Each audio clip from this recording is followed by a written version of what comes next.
91. during Congress. 91. And certainly he had, he certainly had the confidence to rank and file. What was that like? Were you there? Yeah. What was it like?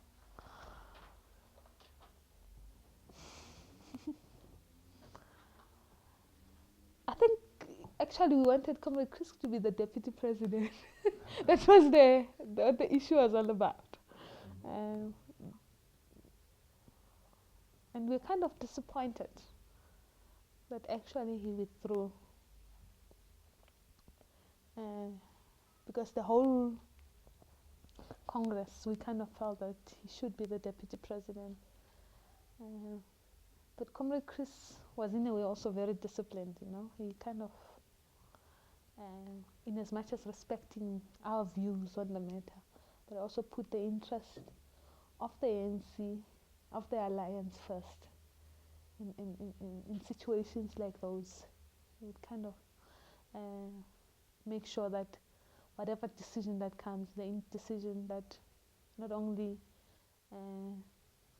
looks after him and his interests and what he thinks he can do, but primarily after the interest of the unity of the organization, the unity of the alliance, but also that issues affecting our people becomes much more important than positions. But we were kind of disappointed, and it was a given that he'll get the highest votes. I mean, it wasn't going to be otherwise. Yeah, but it was. I remember we went to the beach that night. We celebrated the whole night at the beach.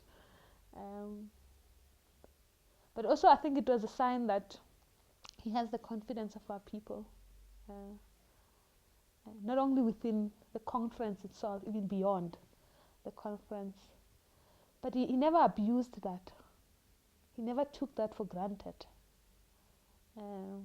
Which in such a situation it becomes the problem that leaders tend to assume that because they are entrusted with particular responsibilities that people had given them had shown them particular confidence and abused that. He never did. He never for a moment took a single member of our organization for granted. And the confidence that people had in him and the trust that people had in him for granted. I know he went through a whole process of trying to explain to all of us who confronted him individually about how unhappy we were. But he would convince us why it's important for the movement, but also for our people, that he had to make that kind of decision. And I think those are some of the things that will kind of, at all time, will use to judge leaders. Unfortunately, for the leaders that are there, you know, you kind of use that kind of experience to judge whether a leader does that or doesn't do that. And at every point, he's done that. I remember later on there was a fight about we want him to be the SG, also wanting him to be the chief of staff, because there's a whole wrangle amongst ourselves that we can't imagine MK without Comrade Chris, you know. And I was one of those people that felt that I want him to be the Secretary General of the party, but I also want him to be to remain a chief of staff of MK, because I couldn't see MK without Comrade Chris. I couldn't imagine it. It was a scary thing to actually think about Comrade Chris not being a leader of MK.